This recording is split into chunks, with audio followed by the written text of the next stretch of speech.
Porto 360. Apoio Compass Gás e Energia. Apoio institucional. Olá, está no ar Porto 360, nosso espaço semanal para debater assuntos importantes em relação aos portos internacionais, portos do Brasil e principalmente em relação ao Porto de Santos. Esta semana vamos falar aqui dos portos do Sudeste e para isso eu converso com Mário Povia, que é diretor de gestão portuária da Companhia Docas do Rio de Janeiro. Mário, obrigado pela tua presença, que prazer enorme te ter aqui de novo no Porto 360. Prazer também, Max. Mário, deixa eu começar esse nosso bate-papo falando primeiro de 2021, né? A gente vai falar, evidentemente, das perspectivas para 2022, mas 2021 foi um ano muito importante para os portos aqui do Sudeste, não só para o Porto de Santos, mas também Vitória e principalmente para o Rio de Janeiro. A gente percebe aí que os números foram números bem expressivos, né, em volume de movimentação. Como é que o porto aí no Rio de Janeiro se comportou em 2021, Mário? Bom, a CDRJ ela responde basicamente, Max, por 4 portos organizados, né? 2 deles são prestadores de serviço, basicamente atuam na atividade de offshore, que é Angra dos Reis e Niterói, e os portos, vamos dizer, tradicionais, né, de movimentação de carga são Rio de Janeiro e Itaguaí. Itaguaí com forte apelo na carga de minério de ferro, muito embora nós tenhamos lá também um terminal de contêineres, né? E o Rio de Janeiro já é um porto mais eclético, né? Fazemos também prestação de serviço offshore aqui com áreas ocupadas pela Petrobras, mas também fazemos busa, fazemos siderúrgicos, fazemos trigo, 2 terminais grandes de contêiner, né? Passageiros, né, que vocês conhecem muito bem aqui, o Pier Mauá. Então, vamos dizer, um porto mais eclético, fazemos também alguns produtos aí de granéis minerais, né? Então, temos perfis diferentes. Você sabe muito bem o preço do minério de ferro no ano passado se apreciou muito no mercado internacional, né? Também tivemos uma apreciação cambial, né? O dólar alto, Claro, né? claro. Isso tudo contribuiu para um acréscimo sensível na movimentação de carga, sobretudo no cluster de Itaguaí. E isso nos levou, como nós temos alguns arrendamentos portuários vinculados, em grande medida, ao preço da commodity e ao preço do dólar, isso nos levou a um patamar de receita bastante interessante, com acréscimos da ordem de 62% em relação a 2020. Então, tivemos aí um bom resultado financeiro no ano passado. Com relação à movimentação de cargas, Itaguaí deve fechar, nós estamos concluindo, né, esses números agora, junto com a agência reguladora, com a ANTAQ, nós devemos fechar aí com um crescimento em tonelada em algo em torno de 13% para os portos como um todo do Rio de Janeiro, da CDRJ, e Rio de Janeiro deve crescer um pouco menos, repito, muito em função do minério de ferro, que é de Itaguaí, puxar as cargas para cima. Devemos fechar ao todo nos nossos portos com algo em torno de 61 milhões de toneladas, ou perto de 62 milhões de toneladas, com volumes bastante expressivos, né? E considerando que nós temos também cargas containerizadas com valor agregado. Então, motivos para comemorar, você sabe, Max, o porto não é um fim em si mesmo, né? Se nós tivéssemos talvez menos chuvas em Minas Gerais, que impactou os últimos 2 meses do ano, por exemplo, né? O porto estaria pronto para performar melhor, né? E a gente tem trabalhado nesse sentido enquanto autoridade portuária, né? Na provisão de infraestrutura, para que o porto responda a contento, né? Toda a demanda socioeconômica que lhe é atribuída. Mário, como é que está a relação, principalmente? A gente sabe que houve um aumento expressivo, né? Principalmente dos commodities dentro do nosso país, seja ele milho, soja, trigo, até propriamente o minério, né? Que ali em Sepetiba tem uma operação bastante significativa aí no Porto do Rio de Janeiro, mas a gente sabe que a geração de emprego ela está diretamente ligada, principalmente à movimentação de containers. Como é que está a movimentação e nesses 3 grandes terminais que vocês têm aí, 2 no Rio de Janeiro e um lá em Sepetiba, que é o Sepetiba Tecom? Perfeito. Apesar de serem terminais de contêiner, eles também têm características distintas, né? Nós temos em e o Sepetiba-Tecon, uma característica mais de transbordo, né? Ele cabota muito também, né? É um terminal que influenciado muito pela navegação de cabotagem. Os terminais de contêineres do Rio já mais voltados para longo curso, e os números devem apontar para um crescimento em torno de 6% no volume global, mas com um crescimento mais focado no arrendamento da multiterminais, que vai ter aí números mais expressivos vis-à-vis com a STSI e Sepetiba-Tecon. O Rio perdeu muita carga, nós sabemos, Max, por conta de guerra fiscal, né? Muita carga do estado do Rio de Janeiro, ainda hoje é movimentada no Espírito Santo ou nos portos de Santa Catarina, por conta daquelas questões, e também é inegável que, com toda esse rearranjo, né, de logístico, né, que ocorreu por conta da pandemia, né, que Santos absorveu um quinhão a mais aí na qualidade de um hub, né? Então, você vai ver efetivamente os números de Santos crescendo de uma forma mais generosa em relação à média nacional, por conta exatamente dessa concentração de linhas, dessa concentração de movimentação em Santos. E, é claro, os portos, vamos dizer ali, adjacentes, próximos, né, acabam sofrendo impacto sobre isso. Muito embora, repito, os nossos terminais sejam absolutamente competitivos, nós não temos demurras. Hoje, praticamente, chegou a traca, né? Nós estamos com níveis de eficiência bastante interessantes em níveis de berço e de custos portuários. Mário, eu quero voltar um pouquinho nessa tua colocação, né? Principalmente no qual a gente fala de ser um hub ou não, e principalmente na relação da cabotagem, né? A gente percebe que os portos do Brasil estão assumindo algumas características, o que eu acho que é bastante importante, até principalmente o Arco Norte, né? Fruto dos investimentos que o governo federal vem fazendo hoje em rodovias e até com a aprovação da BR do Mar. Eu acho que a gente vai ter um novo arranjo logístico dentro do nosso país, mas o Porto do Rio de Janeiro está olhando para novas concessões e para o crescimento também do Porto do Rio de Janeiro dentro da cidade, que eu acho que é um pouco complexo, né, no meu entendimento, a título de infraestrutura, mas principalmente ali em Sepetiba, onde a gente tem muito espaço para expansão. Existe essa possibilidade? Como é que a Companhia Docas aí do Rio de Janeiro está olhando para isso, Mário? Muito bem. Marcos, basicamente, a atividade portuária, no que tange à gestão ou às competências das autoridades portuárias, né, basicamente, a partir de 93, onde as autoridades portuárias deixaram de fazer operação portuária, né, ficou muito claro, né, que a missão deste ente chamado autoridade portuária é prover infraestrutura, tá certo? É viabilizar, né, novos negócios, né? E, de uma certa forma, né, possibilitar segurança, regularidade, enfim, todos aqueles serviços, né, para portuários, né?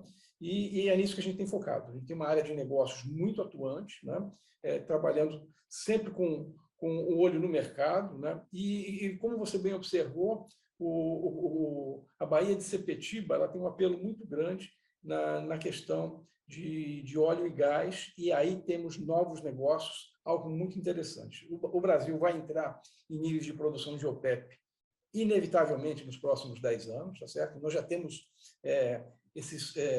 esses leilões de poços de petróleo, de áreas de expansão de hidrocarbonetos já realizados, portanto, a gente entra numa fase de projetos, de licenciamento e tudo mais, mas isso tem dia e hora marcado para a gente começar a produzir. E temos também ganhos de produtividade, né? A gente vê aí os números de pré-sal, né, astronômicos em termos de produtividade de campos de petróleo. Então, o Brasil será, eu reputo, num horizonte de 10 anos aí, um país que vai jogar em termos de performance e de números de produção a nível de OPEP. E, para isso, você tem toda uma gama de serviços que envolve, né, o aproveitamento de gás, tá certo? Que envolve a própria prestação de serviço para o offshore, para as atividades de plataforma, né? E tudo aquilo que permeia apoio portuário e apoio marítimo para esse negócio que é de grande monta, né? Então, o Rio ele tem essa vocação, não só o cluster de Sepetiba, mas também da Baía de Guanabara, tem essa característica, nós vamos ser muito demandados, e estamos trabalhando com o governo do Estado do Rio, com o Firjan, enfim, com esses stakeholders, né, exatamente de nos anteciparmos, né, para deixarmos o porto em condições de absorver essa demanda. Bom, o que significa? Afinal, que demanda é essa? Né? Essa demanda significa que nós precisamos ter investimentos nos canais de acesso, né, no aquaviário. Então, em Itaguaí, nós temos um canal que chama Canal Derivativo. Nós já estamos com um projeto para dragar esse canal derivativo. É um canal que corre paralelo com outro canal que é gerido pela Vale, que tem um terminal de uso privado também de porte na região. Então, vamos ter redundância nos canais. Vamos desenvolver também o que a gente chama de canal virtual, onde você tem boias inteligentes mandando sinais, e aí você começa a trabalhar também com calado dinâmico, com vias de mão dupla, ou seja, tudo no sentido de que você tenha eficiência, ou seja, fazendo mais com o mesmo, né? Sem que você tenha que dispor de novas infraestruturas, né? No Rio de Janeiro, nós já tomamos medidas muito interessantes, por exemplo, navegação noturna no canal da Cotunduba, que é o que dá acesso aos 2 terminais de contêiner. Nós não tínhamos navegação noturna, isso faz toda a diferença. Estamos implementando também o calado dinâmico, que permite que você não tenha esperas de maré, por exemplo, para atracar ou desatracar embarcações. Isso é performance, né? Isso é eficiência na veia, né? E vamos também, já temos o projeto pronto e já estamos em busca de licenciamento ambiental para recebermos os navios de 366 nos terminais de contêiner do Porto do Rio. Em Sepetiba já temos essa autorização, eles já estão homologados para isso, que é naturalmente uma tendência, aliás, a reboque do Porto de Santos, que também vem tomando as mesmas medidas. Então, é basicamente isso. Bom, com relação aos novos negócios, né? A gente tem realmente muita área disponível, greenfield, em Itaguaí. Nós enxergamos ali a possibilidade de fazer fertilizantes, a possibilidade de fazer...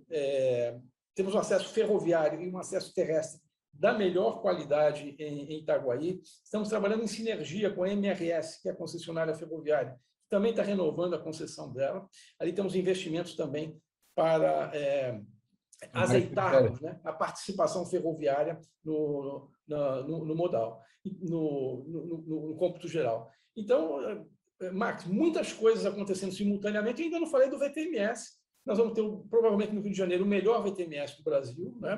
Nós estamos fazendo isso in-house, com os técnicos da casa, e com uma parceria muito grande com a Marinha do Brasil, com a Capitania dos Portos, e em breve já recebemos os radares, também ingleses, da mesma marca dos radares da Marinha, exatamente para trabalhar em sinergia, mas vamos ter controle meteorológico, vamos ter realmente um VTMS de primeiro mundo no Rio de Janeiro. Essa é a nossa missão, Marcos, vamos dizer, é deixar o terreno fértil para novos negócios, e nós estamos fazendo isso dia e noite. E acho isso muito importante para o desenvolvimento do nosso setor. Mário, eu já quero me convidar, hein? Quando esse VTMS estiver implantado, eu quero ir aí no Rio, quero cobrir, quero fazer uma matéria bem legal em relação a isso. Vai ser um prazer. Você sabe que eu sou um fã de tecnologia, né? Mário, eu já vou, inclusive, colocar o comandante Vilas Boas, que é o nosso homem do VTMS, já um dia para ele bater um papo aí contigo. Claro, por favor. Explicar o racional de tudo que a gente está produzindo. Seria... Isso também está indo para Itaguaí também, tá? Inclusive, isso é sensacional. Uma parceria eu acho que essa é a nossa obrigação, né? Levar informação, principalmente para essa audiência que a gente tem no país inteiro, né? Principalmente para essa audiência tão qualificada, que é uma audiência técnica, né? Que acompanha o nosso programa.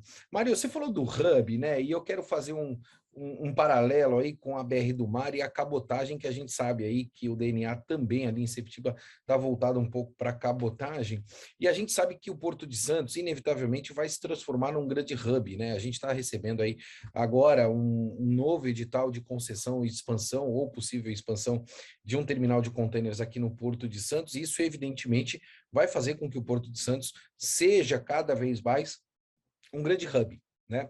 E aí eu tenho algumas preocupações e eu quero fazer esse paralelismo com você. Principalmente aqui na nossa região, a gente sabe que os terminais retroportuários alfandegados vão perder um pouco da sua função, fruto da ineficiência que era do passado, né? Essa atividade foi gerada pela ineficiência.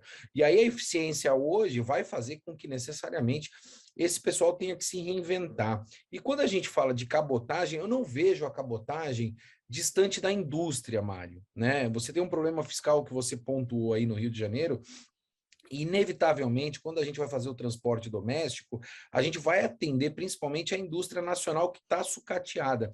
Esse é o próximo passo. A gente tem que olhar para isso agora, fomentar, já que você está olhando para o negócio, planejamento de futuro, né? O setor portuário não vai criar também necessariamente uma dependência da indústria nacional para que a gente possa expandir os negócios e não viver dependente dos negócios internacionais com com esse câmbio tão volátil que a gente tem hoje dentro do nosso país. Como é que você está olhando essa relação, já que a gente está falando de gestão portuária efetiva na veia operacional, né? Uma vez que esse é o grande cliente, ou não?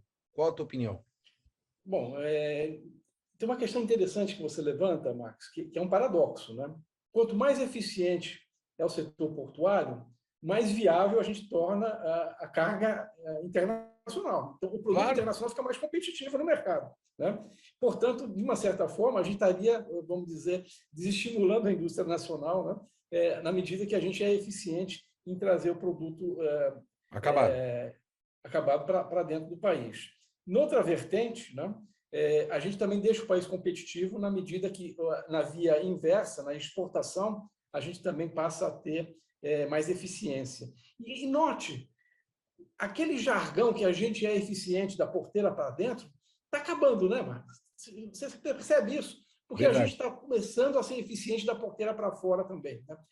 Quando eu comecei no setor portuário, pouco mais de 15 anos atrás, a palavra portuário ela vinha muito vinculada com gargalo. Gargalo portuário, gargalo... Acabou isso também. Hoje, o porto não é mais um gargalo. Hoje, o porto, ao contrário, ele é um indutor, né, de desenvolvimento socioeconômico. Hoje, nós temos ociosidade nos portos. Isso é fantástico, tá certo? Porque a gente sempre acostumou a fazer investimento quando tinha fila, né? E não, nós saímos, a partir de 2013, goste você ou não da reforma portuária de 2012 e 2013, ela criou realmente uma provisão de infraestrutura portuária bastante interessante, tá certo? É claro que sobrevieram aí algumas crises econômicas, os nossos números não subiram, mas nós inauguramos muitos terminais portuários, nós, de novo aquilo, né? Fazemos mais com o mesmo, né? Se você verificar, né, os tempos de operação, eles são muito melhores hoje, a ponto de você falar, olha, todo aquele negócio, né, periférico, né, que surgiu da ineficiência portuária vai ter que se reinventar, porque hoje os portos são eficientes e eles dão conta assim, de armazenar em tempo adequado, de desembaraçar em tempo adequado, e aqui a gente tem que louvar o trabalho também da Receita Federal, que hoje é um órgão muito mais eficiente do que foi no passado, né, com inteligência artificial, canal verde, enfim, canal azul, aquela coisa toda. Então, o operador econômico aduaneiro está fazendo toda a diferença no volume. Sem dúvida. Porto sem papel, né, o Portal Único do Comércio Exterior, enfim, nós realmente colocamos aí ferramentas tecnológicas que deixam o sistema muito mais eficiente, né? Então, mas respondendo à tua pergunta, a cabotagem em si, ela responde muito pouco, né? Nós temos que entender a cabotagem, né, como um elo numa cadeia logística, né, que atende o porta a porta, né? Ninguém, em sã consciência, vai substituir um caminhão que atende muito bem o porta a porta por uma aventura, né, de não saber quando a mercadoria vai estar na planta, né, e vai colocar essa carga na água. Então, o que acontece? Hoje você vai ter aí um operador logístico que vai responder pela multimodalidade e vai dizer o seguinte, olha, eu consigo trazer a tua mercadoria hoje sei lá, de Manaus para Santos, ou de Manaus para São Paulo, tá certo? Com uma economia aí de 25%, 30%, tá certo? E te garanto que ela vai estar na tua planta no dia que nós combinarmos. E aí pouco importa se ela vai vir no lombo do jegue, em cima de uma Ferrari, parte ferroviária, parte aquaviária, parte rodoviária. Eu te garanto, o nosso contrato de transporte vai assegurar isso. E, evidentemente, ele vai trabalhar numa estruturação, né, logística, né, no sentido de fazer isso, né?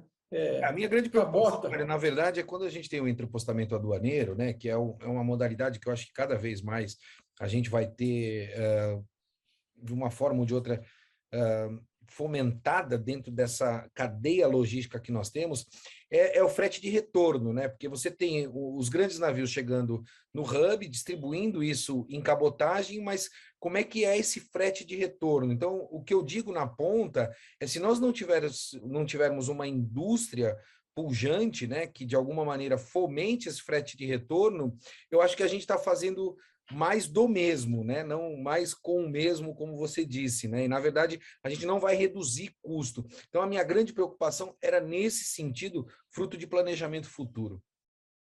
O que eu acho, Max, embora a nossa indústria ela tenha andado de lado, né, em termos de crescimento nos últimos anos, né, mas o Brasil ainda é um país muito industrializado. O que ocorre? Né? Se você entrar no supermercado no Brasil, eu tive recentemente no Chile, né? É muito diferente. Né? Você pega 90% dos produtos que tem no supermercado do Brasil é indústria brasileira, tá certo? Você vai no Chile, aquilo é uma Babel, tá certo? Tem produto do mundo inteiro ali. Né? Então, a gente ainda tem uma economia fechada, por incrível que pareça. Né? Nós tivemos uma abertura recente no governo Collor, né? E isso é um processo, enquanto o país tem características centenárias, milenares aí de transações internacionais. Então, nós somos ainda muito concentradores em termos de mercado. E também acho que o produtor nacional, por todas essas dificuldades logísticas e burocráticas do passado, né, ele também se aventurou pouco a exportar. Né? Em grande medida, ele atende o mercado interno. E seja por motivos que forem. Né? Agora, eu acho que o governo, né, o Ministério da Economia está devendo isso para a gente, que é a reforma tributária. Daqui a pouco eu sei que você vai querer falar do reporto, tá certo? Eu vou. E, rapaz, como é que você retira o reporto? Vamos falar em reforma tributária, tá certo? E não dá para fazer uma dualidade, olha, eu não quero mais coisas como um reporto. Então, faz a reforma tributária e você retira o reporto. Vamos parar de tributar investimento, vamos parar de tributar produtividade, né? Não faz o menor sentido. Então, enquanto nós não fizermos uma reforma tributária, nós vamos continuar a exportar impostos, né? E não sermos competitivos. A gente não pode apenas nos valermos, né, de uma condição cambial favorável. O câmbio ele flutua mesmo, historicamente. Hoje ele está apreciado, amanhã está depreciado, e é assim que funciona. Nós temos que ser competitivos, né, em quaisquer circunstâncias. E o Brasil tem se mostrado um país eclético, né? Seja na indústria de alimentos, seja na indústria de máquinas, seja na indústria de tecnologia. Nós temos, sim, uma mão de obra, nós temos assim, acervo, né, para sermos competitivos, temos matérias-primas, né, em abundância. Né? Então, o Brasil tem. O que a gente precisa trabalhar é realmente essa esquizofrenia tributária que nós vivemos, tá certo? E aí eu acho que isso vai reordenar a coisa e a gente volta a crescer na indústria e a gerar emprego. Outra coisa é desonerar a folha de pagamento. Você vai gerar um emprego hoje, você gera um passivo enorme que você já tem que aprovisionar se você amanhã tiver que demitir. Não faz o menor sentido. Quem gera emprego no nosso país é penalizado, né? É penalizado por gerar emprego, né? Algo que não faz o menor sentido. E eu concordo com você, eu acho que essa era a grande aposta, principalmente do setor portuário, da reforma, principalmente tributária do nosso país, nesse governo Bolsonaro. Infelizmente, eu acho que não aconteceu, não vai acontecer, eu acho que não tem ambiente esse ano para isso, e isso impacta, evidentemente, nos investimentos. Você já respondeu, a gente falou do reporto, eu acho que o veto do presidente Bolsonaro está muito mais preocupado com a questão da responsabilidade fiscal do que necessariamente, né, com a viabilidade desse projeto. Então, assim, como a gente tem uma guerra ideológica, política, e você não pode cometer nenhum tipo de erro, você acaba penalizando alguns setores. E aí jogou para a torcida, joga no Congresso lá, tenta aprovar isso no Congresso. Mas com isso a gente vai ficando paralisado e gera essa instabilidade, essa insegurança para o setor. Muitas empresas fizeram o seu plano de negócios acreditando no reporto, né? Isso é fato. Hoje eu costumo dizer que um STS, um Ship to Shore, para investimento é algo em torno de 8 milhões de dólares. Não é um valor que a gente possa desconsiderar, né? Se eu vou ter uma margem de tributação de 100% em cima disso, quer dizer, é 8 milhões de dólares para comprar o equipamento, 8 milhões de dólares de imposto. Não faz sentido esse tipo de situação para que nós possamos ser eficientes no nosso país. Então, eu acho que cabe essa avaliação e a celeridade, principalmente do Congresso, Mário, pelo menos essa é a minha opinião, para que a gente possa aprovar o reporto. Deixa eu trazer um outro tema aqui, né? A gente falou, evidentemente, de muito planejamento, de ambiente de negócio, e a gente percebe agora a publicação aí do edital de concessão da Codesa. Existe uma expectativa muito grande para que em março haja, evidentemente, a concessão, né, ou pelo menos a concorrência, e também já está se falando muito da concessão aqui do Porto de Santos, ou privatização, né, cada um usa uma terminologia e um nome para 2022. Na minha opinião, acho que a gente não tem ambiente para fazer a concessão do Porto de Santos, particularmente em 2022, né? Eu acho que talvez a gente possa colocar os pés pelas mãos por ser o maior porto da América Latina, mas é uma tentativa do governo federal. A Codesa, eu acredito que vai efetivamente acontecer. Como é que fica o Rio de Janeiro dentro desse cenário, né, Mário? Pede-se competitividade, uma vez que você tem outros portos aqui do Sudeste tendo concessões para iniciativa privada, e como é que o Rio de Janeiro está olhando para se comportar nesse sentido?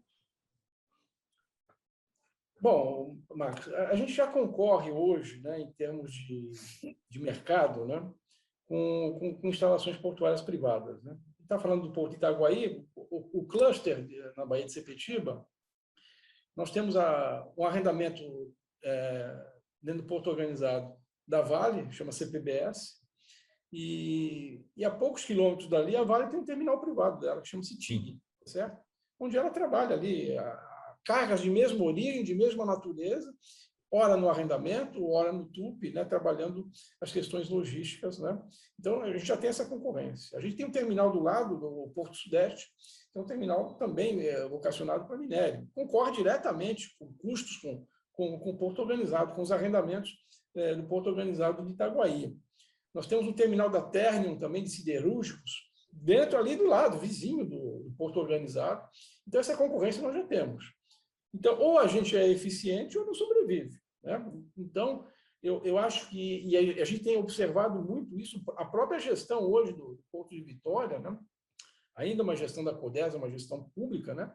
Mas de altíssimo nível, aí em Santos, né? a Santos Port Authority, né? Time de primeira linha, equipe do Biral, aí do Bruno, né? A gente tem observado isso, gente muito boa nos portos, né? O que nós temos são problemas de outra natureza e a gente não está desestatizando por um único motivo. Se você acha, olha, há um único motivo que a gente está desestatizando, é uma questão ideológica. Não é, tá certo? Há uma questão ideológica de menos Brasília, mais Brasil, tá certo? Há uma questão ideológica de diminuir o tamanho do Estado, né? Principalmente nas atividades econômicas, mas está longe de ser só isso. Né? Porque, vamos dizer que interessa ao Ministério da Economia, por exemplo, né? Deixar de sangrar recursos do Tesouro, né, para estatais ineficientes. Ponto, ok, está tudo bem. Você tem mecanismos hoje de criar empresas não dependentes do Tesouro, tá certo? Olha, e é legítimo. Você dá lucro. É legítimo. Perfeito. Ou você dá lucro ou a gente acaba com você. Simples assim, tá certo? E hoje, eu diria que todas as docas, né, se você olhar sob o ponto de vista operacional, estrito senso, todas dão lucro. Agora, é claro, se você tem passivos históricos, né, por conta da extinção da Portobras, por conta do sistema de previdência, que pouco importa o motivo, acabou falindo, né, está sob intervenção. Isso tudo acaba impactando a gestão. Né? Mas hoje, fazer gestão portuária dá lucro no Brasil, dá lucro na Espanha, dá lucro em Portugal, na Bélgica, na Holanda e na China, dá lucro em todo lugar. Né? Então, não são empresas deficitárias. Né? Então, essa questão ideológica ela pode também ser relativizada, digamos assim. Desde que o foco seja o negócio, né, Mário? Desde que o foco seja o negócio. Se o foco for políticas, seja ela quais forem, eu acho que, evidentemente, você acaba não focando no lucro, né? E, evidentemente, nos interesses. E aí você já conhece o resultado, né? Eu acho que esse É isso. modelo de hoje é um modelo muito produtivo para o nosso país. Mari, a gente está chegando ao final do nosso programa, eu tive que te interromper, porque eu tenho duas perguntas para fazer para você, e eu Sim. não vou fugir, né? A gente está acompanhando aí, você foi muito feliz na tua colocação, o Júlio está fazendo um trabalho fantástico lá na Codesa, à frente da Codesa, o Biral aqui em Santos, junto com o Bruno, né? Uma equipe completamente técnica. Eu conheço a tua história, sei o quão técnico você é, o conhecimento que você tem também, Mário, para que você possa capitanear aí a gestão, principalmente portuária e operacional do Rio de Janeiro, mas nós estamos vivendo um momento político, onde existe a possibilidade do ministro Tarcísio deixar o ministério agora em abril. A gente corre risco, Mário, de perder essa equipe técnica. Eu escrevi até um artigo sobre isso, né, que eu chamei de Liga da Justiça, né? Então eu coloquei lá Eu todos os li. super-heróis, né? Eu não sei se você teve a oportunidade de ler, que foram os técnicos que estão ali. Será que a gente vai perder essa Liga da Justiça por composições políticas, Mário? Você acha que a gente corre esse risco? É a minha primeira pergunta. E a segunda, Cruzeiro, Mário. O que a gente vai fazer com os cruzeiros, né? Porque me parece que o Cruzeiro está sendo o bode expiatório aí, absolutamente, desse processo pandêmico que a gente está vivendo e está deixando de gerar um valor expressivo economicamente, né, para os portos do Brasil. Não na operação, que a gente sabe que o Cruzeiro não dá tanto lucro na operação como dá o fertilizante ou outra carga, né? Mas para a economia da região, imagina para o turismo do Rio de Janeiro, né? Imagina para o turismo aqui em Santos. Então, eu queria a tua opinião em relação a esses dois pontos. Primeiro, o ministro Tarcísio, a saída dele, e segundo, para a gente finalizar os cruzeiros. Se me permitir, Marcos, eu vou inverter, eu vou falar primeiro do Cruzeiro. Claro, Né? por favor. Eu acho que independentemente, né, do quanto a movimentação de passageiros em turismo deixa de recursos para o porto, quando o porto ele tem essa vertente pública, né, a gente não enxerga só o número, né, a gente enxerga exatamente o impacto socioeconômico do porto e aquilo que você falou, né, quanto o turista deixa na cidade, né, quanto isso gera de empregos subjacentes, né, na economia. Né, e a carga O e a Cruzeiro, atividade de. Mário, desculpa te interromper, mas o Cruzeiro não é o retorno social também do setor portuário para as cidades? Sem dúvida nenhuma. E eu acho que não tem um exemplo maior, né, da importância, né, do Porto Cidade. Né? Você falou, poxa, é o Porto contribuindo efetivamente. Né? Isso se você falar, é o principal arrecadador de ICMS, é o principal arrecadador de ISS, isso fica muito distante da população, da sensibilidade. Né? Mas quando você fala, olha, é a porta de entrada, né, para milhares de turistas, né? Que vão ali almoçar no teu restaurante, que vão ali comprar o artesanato, né? Que vão ali frequentar os pontos turísticos da cidade. Né? Isso fica muito mais visível, né? na minha opinião. E os terminais de turismo, né? Eles são muito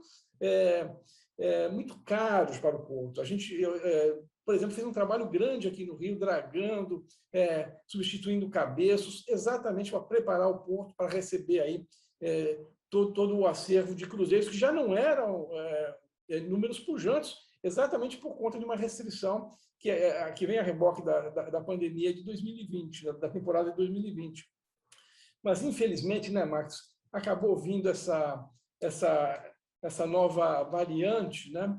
E é muito complicado, porque a gente começa a mexer com estruturas ministeriais, né? Com outras agências reguladoras, né?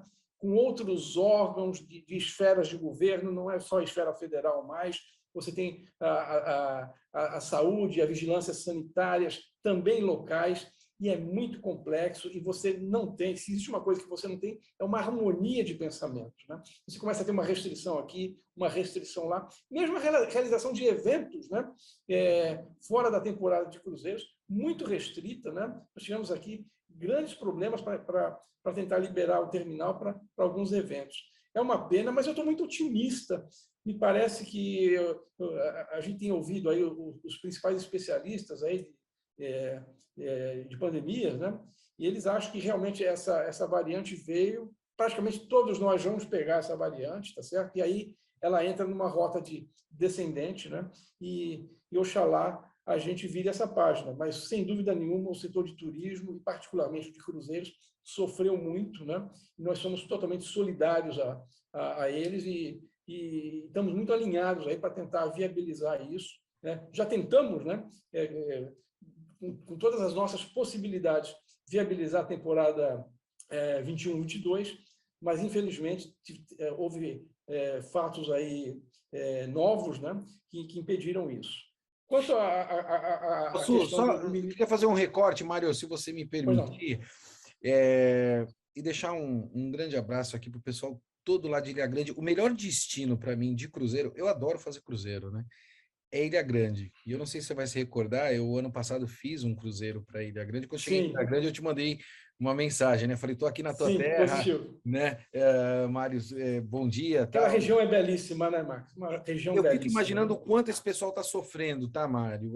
Por não estar recebendo os cruzeiros ali, porque movimenta e movimenta muito, gera muita riqueza para aquela região, até relacionado com preservação, tá? Então, acho que isso a gente precisa pensar e pensar bastante nisso. Desculpa, eu só queria fazer esse recorte, porque eu sei que muita gente do Rio de Janeiro vai assistir. Perfeito. E, bom, com relação ao ministro Tarcísio, né, ele se realmente for, se ele for realmente se candidatar, ele deve se desincompatibilizar do cargo em abril, né? Você fala, há risco? Olha, risco há, né, Marcos? Evidentemente que há risco. Respirou, estamos numa esfera de risco, né? Mas eu não acredito no desmantelamento de equipe. Normalmente, nesses casos, né, na vacância, assumem o secretário executivo, né, que já é o vice-ministro, né? Sim, e o Marcelo Sampaio, sem dúvida nenhuma, totalmente alinhado com o Tarcísio, totalmente alinhado com tudo que está acontecendo, né? Um profissional eficiente. Então, eu acho que, se houver risco, e sempre há, ele é de pequena monta. Eu acredito na manutenção da equipe, uma equipe que você já adiantou aí, está fazendo um trabalho fantástico, né? Eu costumo dizer que é uma equipe de camisas 10, que o ministro Tarcísio escalou, né? E não é só na Secretaria de Portos, é na equipe toda dele ali, em outras áreas ali, no staff dele, muita gente boa, e eu imagino que essa equipe deva continuar pelo menos até o final desse primeiro mandato do governo Bolsonaro, independentemente de ele ser reeleito ou não, mas até o final deste ano, né, de 22, eu imagino que haverá a manutenção da equipe e, por conseguinte, né, a manutenção da agenda. E aí essa questão se Santos será desestatizado esse ano ou não, né? Eu acho que muito se trabalhou com Santos, né, numa linha de você trabalhar o modelo de Vitória, né, como uma curva de aprendizado para Santos. E, infelizmente, o calendário da Codesa acabou atrasando um pouco, e pelo andar da carruagem, se realmente o leilão ocorrer, deve ocorrer no final de março, até você assinar contrato, até você fazer a passagem desses ativos, né? E é algo sui generis, porque, nesse caso, nós não estamos só fazendo a concessão do Porto de Vitória, Vila Velha e Barra do Riacho, não. O CNPJ da Codesa passa a ser privado, né? Então, é uma operação mais complexa. Resultado, nós vamos começar a sentir o que vai ser essa desestatização a partir de 23, né? E se a gente licitar ou levar adiante a desestatização de Santos ainda em 22, provavelmente nós não vamos nos beneficiar de uma curva de aprendizado de Vitória. E, claro, com todo respeito à Vitória, não dá para comparar, né, em termos estratégicos, o que representa o complexo portuário santista do complexo capixaba, né, de Barra do Riacho, Vitória e Vila Velha. São coisas muito distintas, né? E, é claro, errar em Vitória é uma coisa, errar em Santos é outra. Mário, quero muito te agradecer a tua presença aqui no Porto 360. Sempre um papo de altíssimo nível, com muita qualidade, muito esclarecedor. Eu sempre costumo dizer que a gente tem atores, né, e personagens dentro do setor portuário que possuem a habilidade de falar de porto para quem é de porto, né? Eu vou fazer um parênteses aqui, mandar um abraço até para a Luciana Guerizzi, que em conversa com ela, eu falei para ela, você tem a habilidade de falar de Porto para quem é de Porto e para quem não é de Porto.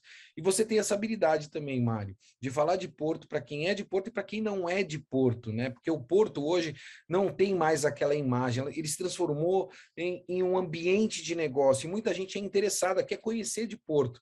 E a gente tem essa obrigação de levar essa informação, de também falar de Porto para quem não é de Porto. E você tem essa habilidade, meu amigo. Muito obrigado pela presença aqui. Um prazer, Max. E você tem feito isso com maestria, né? Mostrar o Porto, né? De uma forma mais simples, de uma forma mais transparente para a população, né? Isso é muito bacana. Esse é um trabalho que você tem feito com excelência. E o setor te agradece por isso também. Estamos todos no mesmo barco, Mário, navegando em busca de muito mais informação. Eu vou ficando por aqui. Um forte abraço e até semana que vem. Um abraço a todos. Porto 360. Apoio Compass Gás e Energia. Apoio institucional.